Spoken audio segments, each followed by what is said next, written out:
The world of business is more complex than ever. The world of human resources and compensation is also getting more complex. Welcome to the HR Data Labs podcast, your direct source for the latest trends from experts inside and outside the world of human resources. Listen as we explore the impact that compensation strategy, data, and people analytics can have on your organization.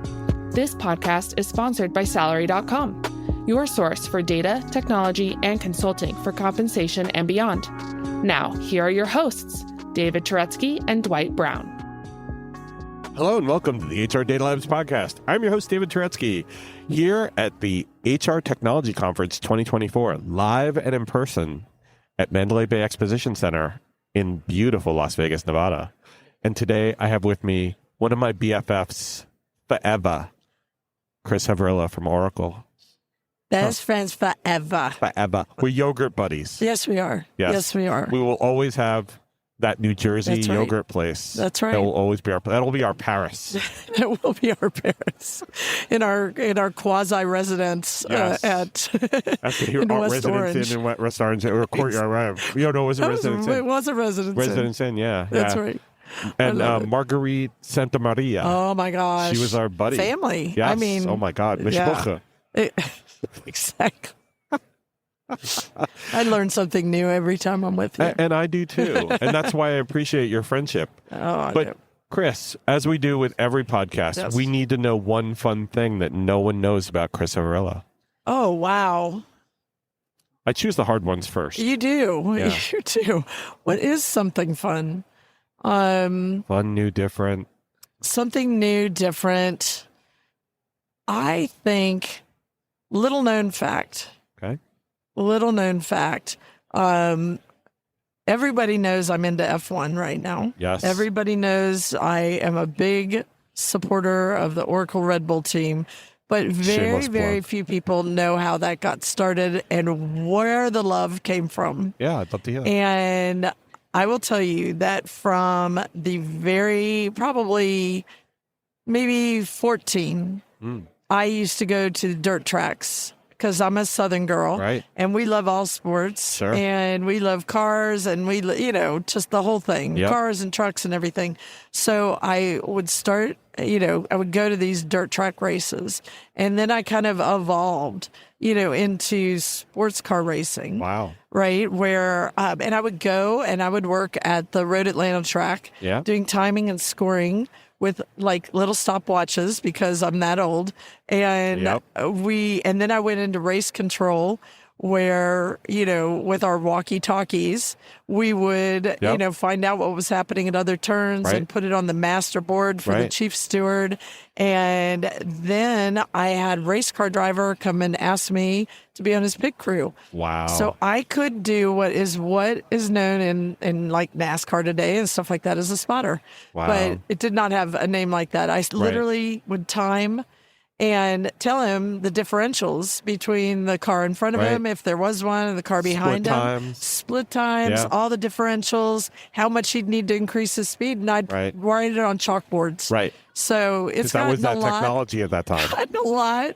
The data and the technology and how it's evolved into how you build a high-performing team is like people are like, how do you learn all this about F1? I'm like, it's like everything I love all coming together. And that transitions very well into how to create a high-performing team in the world of business. That's right. It is. Because finance and HR and IT have to work together, don't they? They have to be a big pit crew. Yes. Yes. They really do. And I am the spotter for now. There you go, people. There it is. Comes full circle. That's right. That's Chris Havrilla. Okay, we're going to end the podcast there. We're done. That's all she wrote. No, I'm kidding.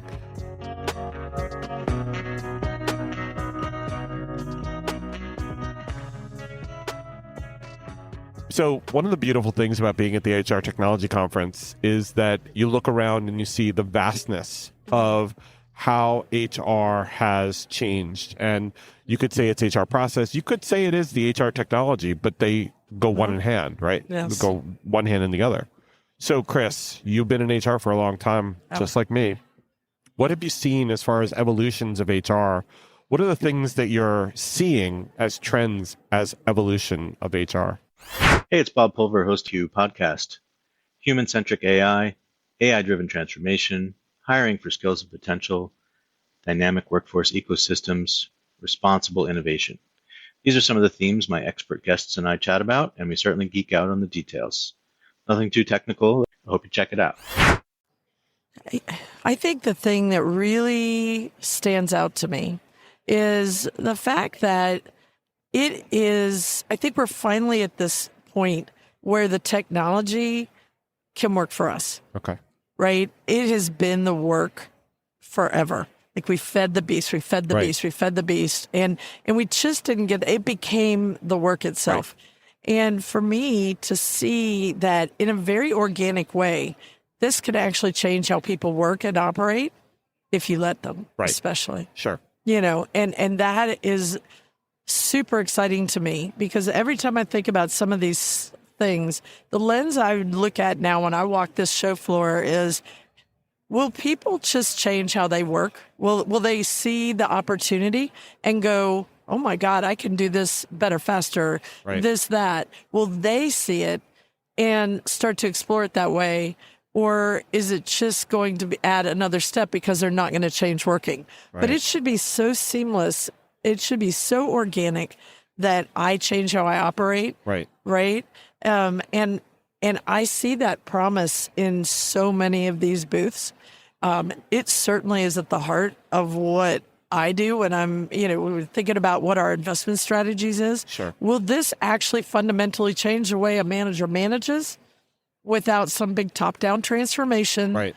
Where everybody takes the same training and then now you know how to go be an empathetic leader.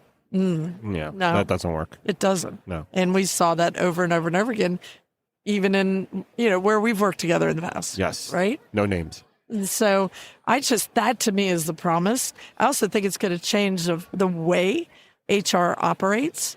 And I think that's super exciting because we've said that for a long time. And by the way, I want to touch on that if you don't mind. We just keep taking old process and putting it into a new technology. Right. And we go, why isn't it getting easier? Right. Why isn't it getting better? Why did we add more steps? We took a personnel action form that was a piece of paper. Yes. We put it in that very secure manila envelope with the red thread. And then we'd send it through into our office mail. We just have automated that thing. And keep automating. Maybe we put it even in Excel instead of putting it in through PeopleSoft or whatever. Right. But we haven't fundamentally changed how that works. Yep. There's still transactions in that same facet. But doesn't that have to break down? Don't we have to get rid of that shit? We absolutely do. And I think it's probably a lot of the FUD, the fear, uncertainty, and doubt around AI and things like that. But the interesting thing to me right now, and I can already see it, like, just even in a product we announced, back in May, and I saw a lot of the HR, people look at it and go, that's our job, right? That's our job. Like we define the roles, we do this, we do that. And it definitely takes some conversations where you can finally just say, you know what? Look at yourself as a facilitator. Right. Think of yourself as a solution provider, not a service with answers, but how to facilitate solutions, because you are operating in the dark. And if I could show you in a way not to operate in the dark, where no data is left behind, that will actually make your job easier, would you be open to that? And it's not going to mess up your structures. So that you still have the safety blanket of a structure. But what if we do something over here and it's all the same data? And it really is making people step back and think, and to start kind of small and move fast. Because I think the thing that is really messing people up is this notion of transformation. Yes. We have to change everything. Yeah. Everything, and so there's risk, and all of a sudden everything stops because they can't boil the ocean. But if you can show people how to take baby steps, it actually, the momentum builds pretty quick. The key that I love talking about when it comes to that is the moving of cheese. Yes. People freaking hate cheese moving. Yes. And it's not even, and sometimes even if you prove to them that it's better to be in a refrigerator than sitting on a plate in the open where it's getting moldy, they don't care because it's comfortable there. Yeah. They're okay with it there. They can look at it. To me, HR is the epitome of don't move my cheese. Yes. How do you get them off that? You were speaking really wonderfully about all these great benefits to doing it, but everybody's so resistant to it. They're resistant to it because the exact reason they will zig and zag all day long and complain about it, right? When you can show them a straight line. Look, I can show you a straight line to get from A to B, but you can't guarantee it, right? Right. They can see it. But it's almost like a mirage, right? But I know if I zig and zag, then I know what to expect, even on that journey. Of course. I think what was fascinating about COVID is that cheese got moved for them, right? Oh, yeah. They had to. And productivity soared, by the way, outside of HR, inside of HR, everywhere. Yeah. Productivity soared. And then it started to drop back down. And it was right about the time command and control came back in because we want to, we want things to be normal, right? Quote unquote normal. And I do think you're seeing all these companies now, like people have to come back to the office. We have to do this. Things have to go back to normal. And productivity is going down and down and down again. Right. Yet in the same breath saying we need to be more productive, we need to be more effective.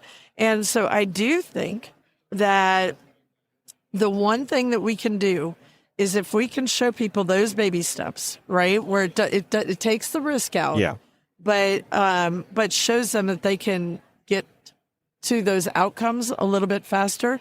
But that trust has to be built. But this notion of command and control does have to go away. Like the fact that the only way I can see forward and where I've seen it work, and I have seen it work, we do have customers where we have gotten traction, but it's only been when they did baby steps to build momentum. They did everything with purpose. They broke it down into, let's say, a 3-month project. Yeah. Like, we're just going to focus on this.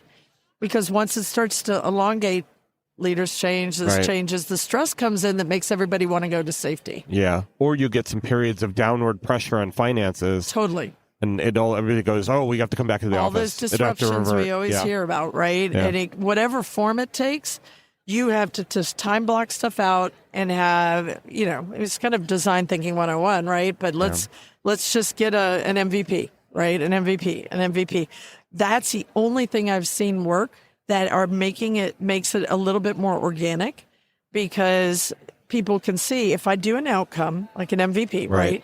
If I do that and I get it, like, I'm building the trust. Right. And so whether that's in a system or a process, right? But this kind of notion of a process needs to go away. I like what I did this week to get to my outcome and what I do next week is all going to depend on my everything might change. Absolutely. So we have to get out of this complete notion of it's got to be this way or no way. But you mentioned this before, and I think it's very true that people like comfort and people like repeatability. People don't like shocks to the system. Right. They don't do well with change. Yep. And so therefore, every time something goes wrong, they go back to their safety, and safety is control. Safety is, cover my butt or whatever. And there's been so much disruption. There's been so much change. And we got used to it for a little bit, and we started getting pretty good at it, but now it's all gone away. Yep.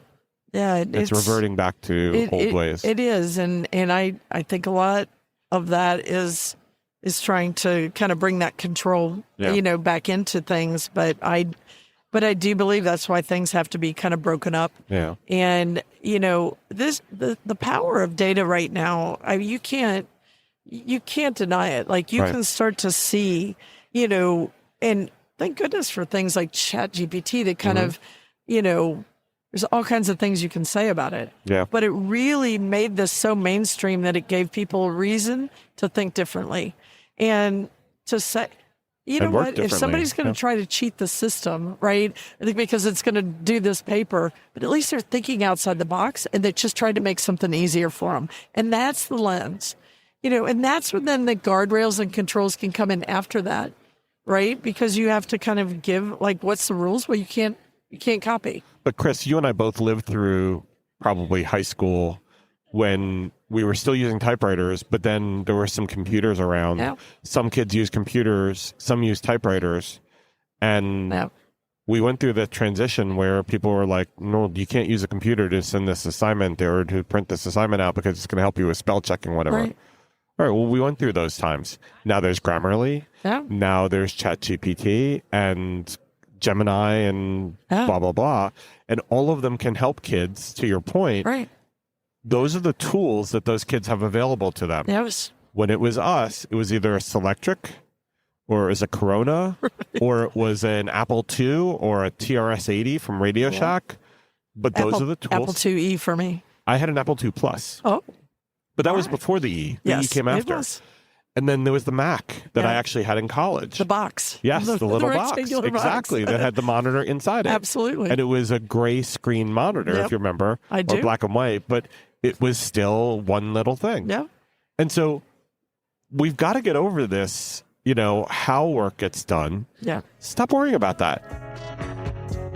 Like what you hear so far? Make sure you never miss a show by clicking subscribe. This podcast is made possible by Salary.com. Now, back to the show.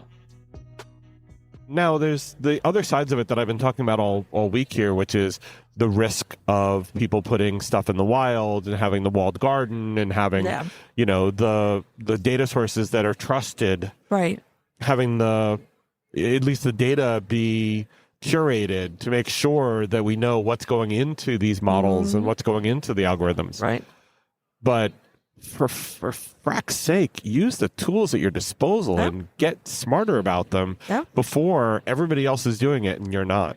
Bingo. The key you just said there, I feel like I preach this day and night, but if you don't open your eyes to the technology and learn what it is, you can't learn how it can help you.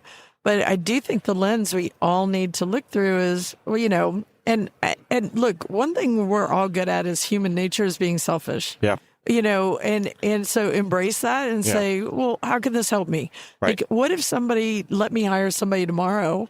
What would I have them do? Right. It's the same thing, and so knowing look, if I hired somebody new tomorrow, it would be awkward.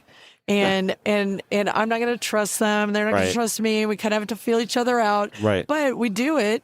Right. And the faster we do it, the faster we kind of embrace that person, ask some questions, see what they're, it's the same thing with this. Right. Right. So be selfish, go learn about it, go see what it can do, play with it, see what it can't do. Right. And then figure out be lazy, be selfish, right? And figure out how this can help you do something different. If it's creating more work or distracting you from your outcomes and not helping you get there, then move on. Yeah. It's not going to be for everything. So what you just said made a lot of sense, so much that I started thinking, I could actually ask these technologies to help me sell. Yes. And then I thought, oh, well, I also have Salesforce. And I know there are some tools built in Salesforce that do something like this. Yeah. We just need to embrace them. Right. Absolutely. It's going to be awkward. Yeah. Getting to know somebody is awkward. But, I look at this as I got headcount I just didn't get before. Right. And now what can it do for me? Right. And I do think that if everybody would just take some time and learn about it, just like you would somebody coming on your team, how can we help each other? What's fascinating is there was that kerfuffle on LinkedIn not too long ago. I'm not going to mention the company name, but a company said they were hiring an AI and it was going to have a job description. They were going to pay it, all that stuff. People lost their freaking mind. Oh, this is a marketing baloney. This is, this is horseshit. Are you going to do development for it? Are you going to give it a seat? Are you going to come on, really? Even if it is a marketing thing, bravo. Right. Bravo. They're thinking about the future. You're worrying about, well, why is this bothering you that they did this? Right. Why do you have to beat them up for it? I actually agree with that. Burn them at the stake. I was really surprised by that whole thing. I said, I loved that they were humanizing it in a way. And I was really shocked by the response. And, in hindsight, I think it did play into fear, uncertainty, and doubt. God. But, I would say in this world we keep talking about skills and capabilities, is maybe think of it that way. Yeah. That because I do think machines are workers in our workforce. Sure. But if we don't want to humanize it that way, that's fine. But these machines have skills and capabilities that we don't have, and we've got ridiculous skills and capabilities they don't have. That's right. So if we can start thinking about how does work get done, right? And again, how can I embrace this, set of skills and capabilities, right? Because I don't have time to cull through a bunch of data in 18 different systems. Exactly. But if this does and can bring it back to me and put some structure to it, then I can sit around and argue with it and, and then apply my curiosity and my critical thinking and get somewhere. And I just saved 2 days worth of research. Yeah, a ton of research, ton of time. Right. Absolutely. And that's where to me, this is no different than when, there were cars, when there were horses. Right. And when there was the tractor before there were people or oxen. And these are gigantic leaps of productivity that these are tools that will enable us to do things. Now, if we have to humanize them, give them a social security number, make them pay taxes, okay, fine. Whatever. I don't care. Right. That makes the tax base richer.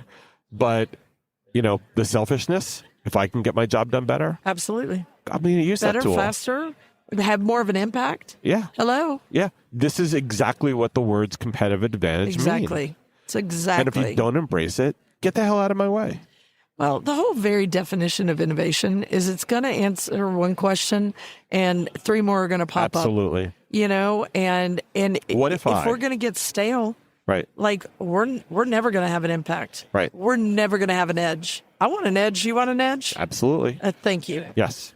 Boom. Okay, hold on. We just dropped the microphone. Drop the mic literally. That's the reason why I love Chris Havrilla. This is epic. Yeah. But I mean, you think about something like performance. I mean, if we're going to, let's bring it back to performance and comp or something like that. Yeah. How many times have you been in a performance review where literally the last 2 months is the only thing we've talked about? Recency effect. Absolutely. Totally. But if I can if this machine summarizes everything over the last year, probably brings up the stuff I forgot to document and stuff. The great stuff, yeah. Brings it together, and now I have a better conversation, and then my boss and myself are not jaded with trying to go back through all this stuff. Like, if it's going to lead to a better conversation, like, I'm all good. But guess what? If ChatGPT comes back or my wonderful Oracle tool comes back, it says, this, and formulates a base of a document for my boss to play with and now make it her own. Right. I will know in a heartbeat if it's not her voice. Yeah. So it was funny. I got a lot of media when we first started to release some of this stuff, and that said, well, then what if the manager never does anything? I'm like, you think the worker won't recognize that? Like, this will self-manage a little bit, but if I can get a good, reasonable performance document that's comprehensive, that now I can take into the comp, kind of process and things like that, I have a much better chance of getting fair pay. But Chris, it is exactly what you said, though, before. It's better feedback because it's been summarized over the year. Yes. We are human. We forget stuff. Yes. The good and the bad. Right. The happy and the sad. Yes. Oh, I'm going to break out into a song. Where? Take the good with the bad, the happy with the sad. Sorry, everybody. I apologize for that. It's okay. They didn't see my dance moves, so that was keeping me that was going. A bonus.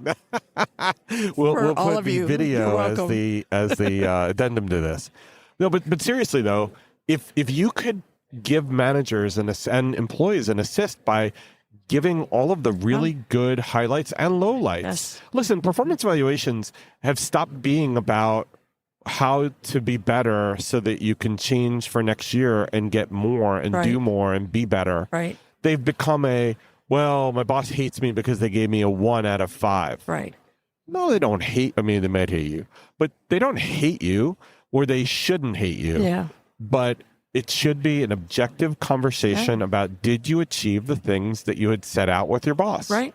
Did that align with your job description? It should have. Yes. If it doesn't, we got other that goes back to the data being accurate from before. Right. But it also goes back to that conversation, right? Yeah. I would tell you that if you asked my boss right now what my PowerPoint skills and what I would say my PowerPoint skills are, would be two very different scores. But if I just put a PowerPoint on my profile tomorrow and it drove a better conversation, whether that was actually you need some development on that, or actually you should be teaching some other people, or you don't have all those bells and whistles. And I was like, yeah, but I had a better conversation. Right. Like, it's all perspective that needs to be discussed when we're thinking about how to unlock my performance and potential. Exactly. And because that data point could have different meanings and perspectives and uses. Yep. So those are all the things, but we get so mired in what, like, if you go back to skill data, okay, I've seen this with people as they start to think about adoption. Okay, but what about proficiency and what about validation? It's like, what about the conversation? Right. And then we can, again, those baby steps. Yes. Let's just put the PowerPoint on there first. Yeah. And then we can have a conversation. And then we can start to see what will say this number could represent, what it would be, that perspective. And then you can start to build accordingly.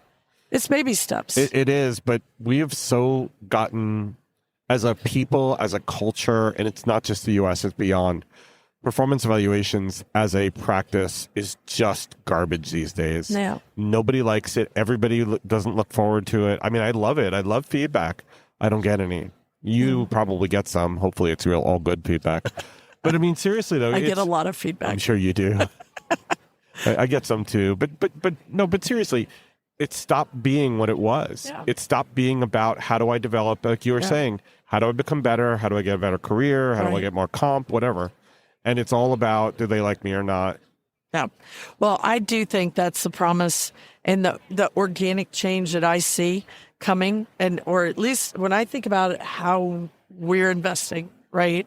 How do we kind of democratize the data and the insights to drive better conversations? And I think about like what we did with Oracle Grow, right? We're actually putting that down and we're saying in your role now, but also for future potential in your org, right? Doesn't mean everything is right, but it gives that worker something to talk about with that manager, because that is perspective maybe even that worker didn't think, because we still have a tendency to think, not you and I, because when you look at our job titles over the last several years, they've changed dramatically. So I know you and I don't self-identify in one title, but a lot of people do, right? And to have that ability to because we might trust the machine better than even our moms or dads or friends or colleagues or bosses, right? And to say, well, why did it say that? Let me look into this a little more, right? But I would have never known to look there in the first place. Right. That's where I think this will slowly change the way we think, because we all are inherently, we want to succeed. We want more money. We want more opportunity. We want better challenge. We're selfish. Maybe I've always said I'm a little lazy because I want to get to this point B faster, right? But it makes me work more innovatively because I want that edge. Right. So I do think that's the promise of a lot of this AI right now, even if we have to argue with it. It's gonna make us think differently. Hey, are you listening to this and thinking to yourself, man, I wish I could talk to David about this? Well, you're in luck. We have a special offer for listeners of the HR Data Labs podcast. A free half-hour call with me about any of the topics we cover on the podcast or whatever is on your mind. Go to salary.com/HRDL consulting to schedule your free 30-minute call today. We have to learn how to argue with it. We have to learn how to work with it. We have to build skills to be able to understand what it even means, because there's so much noise, especially here. Yeah. I'm not talking about the noise in the microphones. I'm saying there's so much noise of the differences. What is it? What is AI? Because every single, except for the Omaha Steaks people, everybody's talking about AI. And I think we have to ask that. Every single person in here has to say, but what's it going to do for me? But what's it going to do for me? Like, quit thinking about the buzzwords and say, what is this going to do for me? And then I have to think about, will that help? Or will that create more work for me? Right. Like, we just have to break this down a little bit more simple because, at the end of the day, that really is what is going to actually drive the kind of traction that we need. But I really firmly believe, and I think all of us as vendors and all of the people here serving, where we are going to claim AI and black box and things like that is we also kind of have to have a little bit of a why box so we can contextualize. Yeah. If something is giving a recommendation or a suggestion, why? Right. Put a why there. Right. So you have something to argue with. Right. Not just, oh, okay. Or, and maybe even that kind of fixed box. Well, what if that's like wrong? Then there's something behind it that needs to be fixed. I learned something new for the first time at the show, and I forget who it was who told me it. I think it was Richard Rosenau. He said that there are bots that will check other bots because sometimes artificial intelligence, it dreams up an answer. It hallucinates, right, exactly. Because it's using other AI-generated content to give back an answer. Right. Okay. Holy shit. Mm-hmm. Because if that's what's happening, sorry for the language, but holy shit. Right. If it's coming up with an answer that's a lie, or it's coming up with an answer that's not exactly based in fact, obviously those two things can coexist because we know that there's a difference between a lie and something that's not exactly true. My eyes are going back. That's a whole nother podcast. Yeah, that's a political podcast we could have for like hours. But no, seriously, if the things that we're relying on to give us true answers, because it's a computer and how could it lie? But it's dreaming shit up on its own. Oh my God. You know what? We argue with each other. We debate each other all the time. We've got to learn to do that with the machines. But the more we can make it easy by doing that, providing some context, that why box and fix box is exactly why I think, we need that, especially while we're gaining trust with this, this stuff, but also to know if there is a problem and that we do need to go back and check something, fix something. What's the source? What's driving this? I guess at the end of the day, what we're talking about is we still need to do QA on this stuff. We still need to make sure that the answers that are being given not just are accurate. I mean, we got to check the math, but we got to make sure that we're going to be able to be okay with when it's not, and that if this is what we're adopting and how we're adopting it and how we're going to embrace it, unless we put in those other agents to make sure that the answers are correct and keep doing unit tests and keep doing accuracy, whether it's spot check or every single one, we're going to have to assume that some of the stuff is wrong. We do it with people. We should do it with machines. Yeah. We should question things, and we should train people when they aren't doing things the right way, or machines too. Right. Yeah. Well, the machines are trained by people, so they are, and data. And we all know the HR data is not clean. Yeah. So that's why none of this is perfect. I don't know that we're going to get answers. We have to look at it right now, and at least in the beginning, as suggestions and recommendations. And but I mean, us not thinking is not a good plan for this. Right. But the world's not perfect. No. And we're not perfect. Nope. So why should we assume that the technologies are right? Exactly. I mean, for whatever reason, my iPhone crashes every once in a while. Yeah. I love it, but it crashes. It does. The internet crashes. Yep. Things happen. Yes. So we have to build that into what we're doing. Right. It's exactly.